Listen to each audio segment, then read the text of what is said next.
간단한 조리로 허기를 달랠 수 있는 간편식, 많이들 이용해 보셨나요? 맛과 영양, 간편함까지 잡은 간편식 시장이 최근 들어 가파른 성장을 거듭하고 있습니다. 그리고 이런 변화는 국내 수산업에도 밀접한 관련이 있는데요.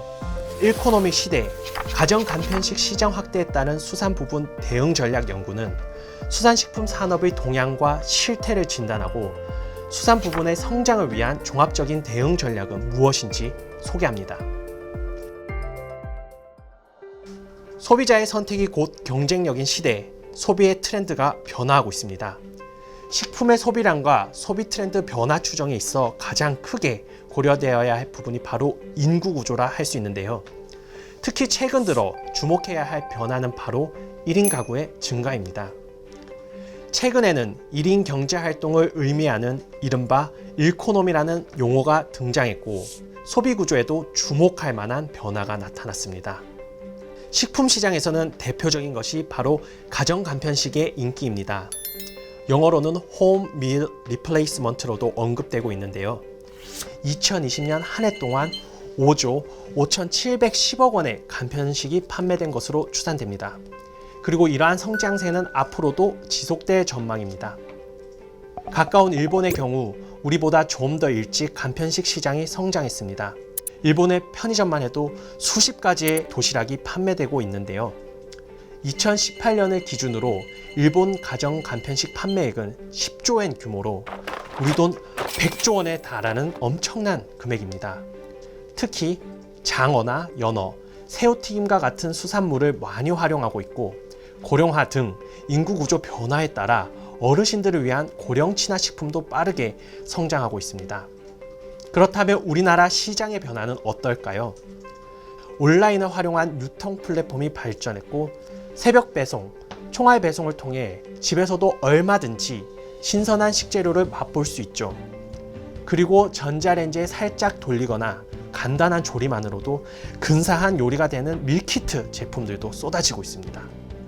더불어 코로나19도 간편식 시장 증가의 요인이 됐는데요. 이제 간편식은 1인 가구를 넘어 모두가 즐기는 식품으로 자리 잡았습니다. 그렇다면 이런 가정 간편식 시장이 수산식품 산업에는 어떠한 영향을 미칠까요? 식품업계 종사자 그리고 많은 전문가들은 수산물 소비 확대로 이어져 긍정적 효과를 기대할 수 있다는 의견이 많았습니다. 또한 소비자들의 만족도도 높습니다. 실제 소비자 설문조사 결과 응답자의 85.3%가 가정 간편식 수산식품을 이용한 경험이 있고 만족도도 64%에 달했습니다. 빅데이터 분석에서도 수산물 간편식에 대한 긍정 비율이 86.7%로 높은 비중을 차지했습니다. 결국 다양한 가정 간편식 제품 출시가 수산식품에 대한 소비자들의 선택의 폭을 넓힘과 동시에 수산물 소비의 외연 확장의 문을 열 수 있는 조로의 기회로 판단됩니다. 그런데 여기에는 한 가지 문제가 있습니다. 가정 간편식에 활용되는 수산식품의 원료가 대부분 수입산이라는 사실인데요. 실제 수산물을 주 원료로 가정 간편식을 생산하는 업체들의 실태를 조사해 봤습니다. 그 결과 수입산이 무려 68%, 수입산 비중이 훨씬 높았습니다. 대체 왜일까요? 상당수 업체들은 대량 납품이 쉽기 때문이라고 답했습니다. 중간 도매상이나 벤더 업체를 통해 원자재를 규격에 맞춰 대량 납품 받을 수 있고 가격 경쟁력도 높기 때문입니다. 하지만 이렇게 되면 국내 생산자들에게는 이익이 돌아갈 수 없는 상황인데요. 가정 간편식 시장 성장이 우리 수산식품 산업 전반의 성장을 이어갈 뿐만 아니라 국내산 수산물 활용 확대로도 이어질 수 있도록 선순환 체계를 만들기 위한 방안을 제시하고자 합니다. 먼저 국내산 수산물이 안정적으로 공급될 수 있도록 품질 인증, 판로 확보를 비롯해 생산자의 경쟁력 강화를 위한 지원이 필요합니다.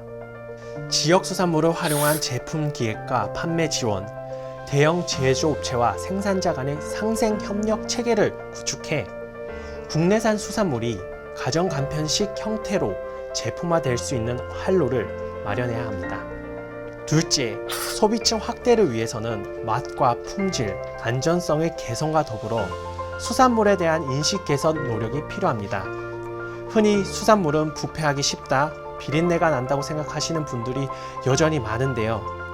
위생이나 안전에 대한 엄격한 소비자 기준을 충족하려면 스마트 가공 기술의 개발과 콜드체인 유통 인프라의 확대, 원산지 관리 강화, 해썹 도입과 같은 정책 개발이 필요합니다. 셋째, 맞춤형 메뉴 개발도 중요합니다. 예를 들어 고령 친화형 가정 간편식이나 환자용, 단백질 보충형처럼 소비자 니즈에 부합하는 메뉴를 개발하고 소비자 선택의 폭을 넓히는 것도 중요하겠죠. 이 밖에도 본 연구를 통해 우리 수산식품 산업 활성화를 위한 다양한 정책적 제언과 로드맵을 제안하고 있습니다. 자세한 내용은 연구 보고서를 참고해 주세요.